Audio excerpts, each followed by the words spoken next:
Olá, pessoal! Vamos começar mais uma aula de hoje? Eu espero que vocês estejam bem. Hoje a gente vai começar com a aula de geografia. Nas aulas passadas nós falamos sobre alguns aspectos geográficos. Hoje a gente vai dar entrada em um assunto novo. Vamos falar sobre clima e vegetação. Vocês já ouviram falar sobre isso? Ou pelo menos sabem do que se trata esse assunto? Bom, se não sabem, a gente vai começar a discutir sobre isso. Peguem um livro de vocês, módulo 3, localizem a página 310, de onde a gente vai começar a discutir alguns pontos a respeito de clima e vegetação. Vamos lá? Gente, na página 310 do livro de vocês têm aí na página 310 e 311 duas paisagens naturais lindas. De um lado da página a gente tem uma paisagem mais verde. Do outro lado da página você tem uma paisagem mais seca, uma paisagem mais amarela, né? Lembra mais o amarelo, mais o marrom. Dentro dessas paisagens a gente já consegue naturalmente imaginar que tipo de clima que predomina em ambas, né? Na paisagem mais verde, vocês acham que é mais quente ou mais frio? Isso aí. E na paisagem mais seca, você acha que é mais quente ou mais frio? Em qual das duas é mais quente, predomina o clima mais quente? Em qual das outras duas predomina mais frio? E qual dessas paisagens você vai ter aí um aspecto de clima mais úmido e qual é o mais seco? Naturalmente a gente consegue identificar essas vertentes sem precisar de muitas informações, apenas observando as imagens. Gente, vocês começam a observar que a vegetação, né, toda a composição natural de uma área, ela implica diretamente no clima que vai ter nesse espaço. Você pode observar, por exemplo, aqui no nosso estado. Nosso estado, como eu já tinha falado antes, qual é a vegetação que predomina? Alguém lembra? Isso mesmo, gente, a caatinga. A vegetação da caatinga é uma vegetação mais seca, né? Possui árvores com menos folhagem. A gente passa a maioria do período, né, do ano sem chuvas. Então, naturalmente, a gente sabe que nesse estado vai ser um pouco mais quente. O ar é mais seco, não é tão úmido, né? Claro que em algumas regiões do Nordeste, em regiões muito específicas que a gente chama de serra, é mais frio, porém, na maioria, de modo geral, né, a gente tem o Nordeste aí com um clima predominante, um clima mais seco, mais quente. E isso tem implicância total para com a vegetação. Coloquem na página 312 de vocês que a gente vai ter aí uma pequena reflexão acerca desse assunto. Diz assim, existe uma manchete nessa página que vai falar sobre características do tempo. Aí tem uma manchete bem assim que diz assim, a semana deve acabar com nova mudança no tempo, mais frio e chuva em Piracicaba. Tem uma pergunta que diz assim, a manchete diz o quê? Que como é que o tempo vai ficar em Piracicaba? Né? O tempo atmosférico, ou seja, a atmosfera. A manchete diz que vai mudar, né? Vai ficar mais frio e vai ter chuvas. Então a gente imagina que está quente e sem chuva, porque ele fala que vai mudar. Então, ao perceber essa mudança, você começa a notar que é possível também que hajam mudanças em curtos períodos de tempo desse clima, né? Esse clima pode mudar tranquilamente. E a gente pode observar mesmo até aqui na nossa região. Existem dias que amanhecem o tempo bem quente, bem seco, e a gente termina o dia com o céu mais nublado e com pancadas de chuva, e chega até a chover em algumas épocas do ano desta forma, né? Então, assim, existe essa oscilação do tempo atmosférico, né? É possível ver a atmosfera do tempo que muda completamente. Ou pode ser, por exemplo, que aconteça diferente do que eu disse. Pode ser que o dia amanheça nublado, frio e com pancadas de chuva. e que no decorrer do dia ele vai mudando esse aspecto atmosférico para um tempo mais quente, mais seco e ensolarado. Observem aí que nós temos duas imagens que exemplificam exatamente o que eu estou dizendo. Ó. Nós vamos ter aí, na mesma cidade, fotos tiradas do mesmo ângulo no mesmo dia. O dia amanheceu assim, mais ensolarado e aberto, e logo depois ele ficou assim, escuro, né, nublado e com pancadas de chuva. Gente, antes de nós seguirmos, eu quero dizer que esse tempo atmosférico, ele também tem muita implicância com a rotação que a Terra faz ao redor do Sol e implicância também com as outras que a Lua, que é o seu satélite natural, faz ao redor dela, né? Como assim? Por quê? Quando nós estamos na nossa posição atual da Terra, que ela faz esse giro, de certa forma, nós estamos ali durante o dia diretamente recebendo a luz solar. Então, naturalmente, o dia será mais quente. Mas aí você pode dizer, mas tio, por que tem dias que são frios, por que tem dias que chovem, mesmo sendo dia? E isso vai mudar de acordo com as posições da Lua e as características vegetativas daquele local, também como as posições em que a Terra vai fazendo essa rotação dela em torno do eixo. Então, o que acontece? Por que à noite geralmente é mais frio? A gente sabe que à noite nós não recebemos a luz solar diretamente no campo em que nós estamos da Terra. A gente tem mais próximo de nós a Lua, e a gente sabe que a Lua ela é fria. Por que a Lua é fria? Por que ela é gelada? Simplesmente porque a Lua não possui luz própria que a aquece. A Lua apenas reflete a luz de outro astro, né? Então, esse astro é o Sol. Então, a Lua não possui calor. Por quê? Porque ela não tem luz própria, ela reflete a luz de outro astro, né? Então, nós vamos ter aí o motivo de o porquê que as noites são mais frias e os dias são mais quentes, né? Durante o dia a gente recebe luz direta do Sol e à noite não, à noite isso muda e isso vai alterando o clima que nós temos.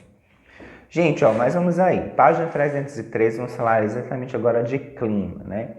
Por que esse clima muda, a gente já entendeu, né? Mas como é que esses cientistas fazem para identificar, né, um tipo de clima nesses locais, nos estados? Como é que é feito esse estudo, né? Primeiro, na hora de observar o clima de cada local, eles têm que observar temperatura, o ar, eles observam a quantidade de chuvas, observam também como é que ocorre a frequência de determinadas quadras chuvosas e sol, né? Então tudo isso é observado e eles estimam uma observação em torno de 30 dias. Então, por exemplo, no Ceará, eles observaram por 30 dias o Ceará. E acima dessa observação desses 30 dias, eles definiram, né, qual era o clima predominante no Ceará. Eles fazem uma média, né? Dentro desses 30 dias, o que é que acontece mais? Choveu mais? Ficou mais seco? Né?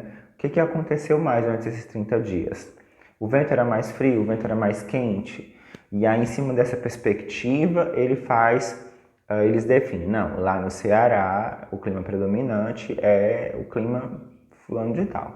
Né? E aí eles determinam. E foi assim em todos os lugares. No Brasil, como também no planeta Terra, né, existem diversos tipos de clima. Desde os climas mais quentes até os climas mais frios. E a gente percebe, por exemplo, no próprio Brasil, essa mudança. Existem locais no Brasil que são muito frios, mas ali para o Rio Grande do Norte, né, onde a gente tem Gramado, a gente tem Natal, são estados que são muito frios mesmo. E a gente tem, por exemplo, os estados mais quentes, que são do Nordeste, né?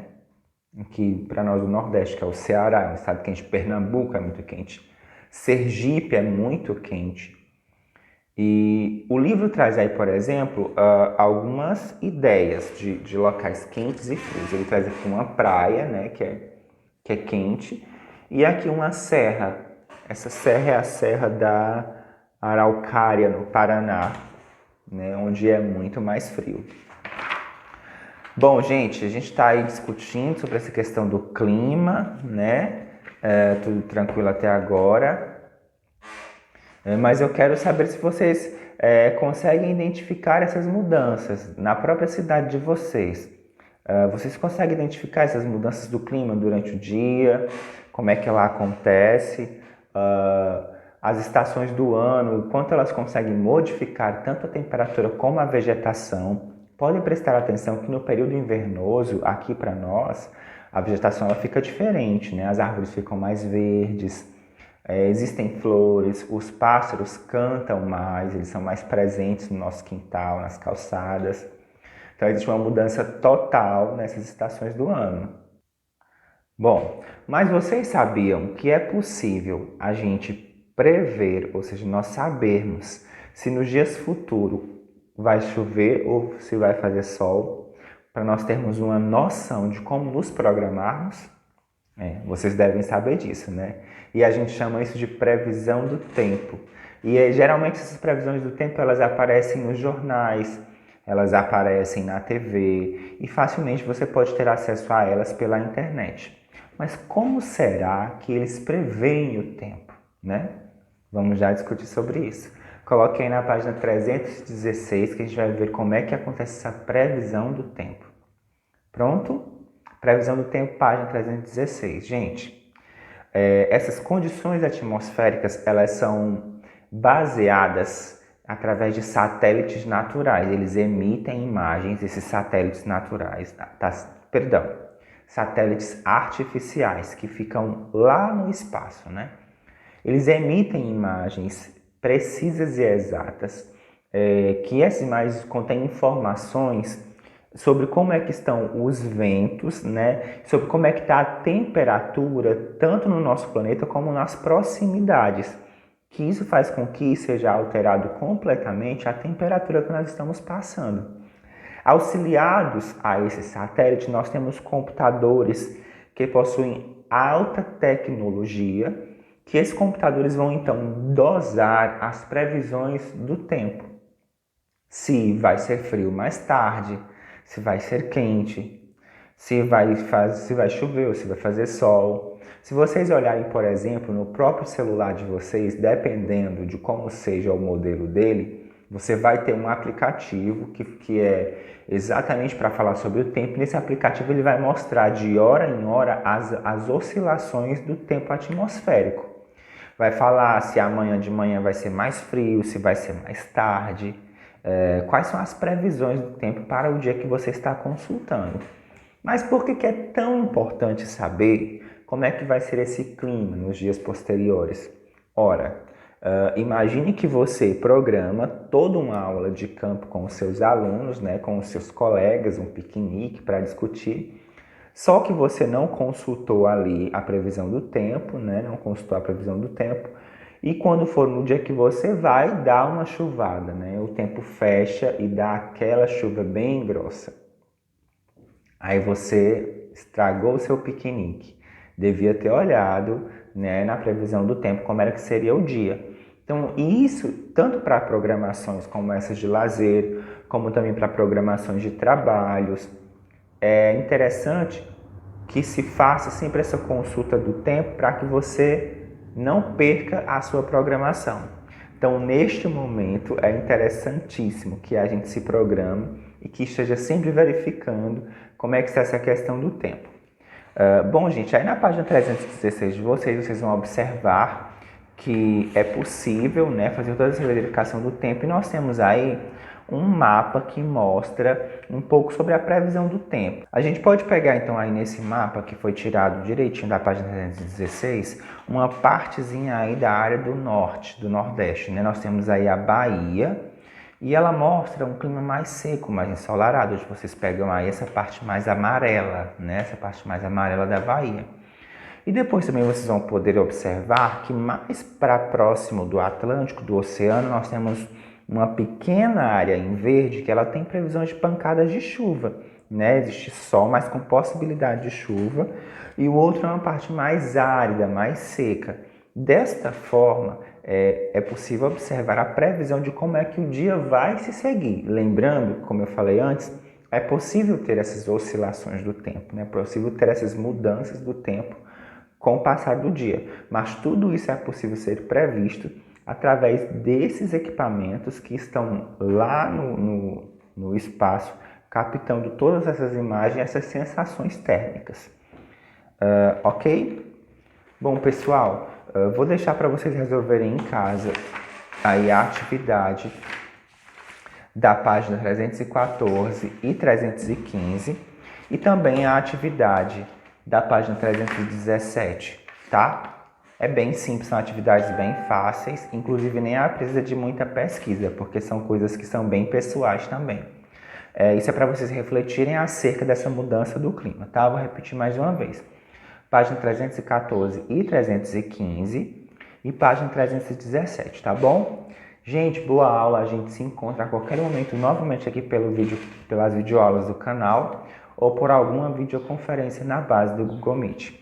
Tchau, tchau, gente, até a próxima aula.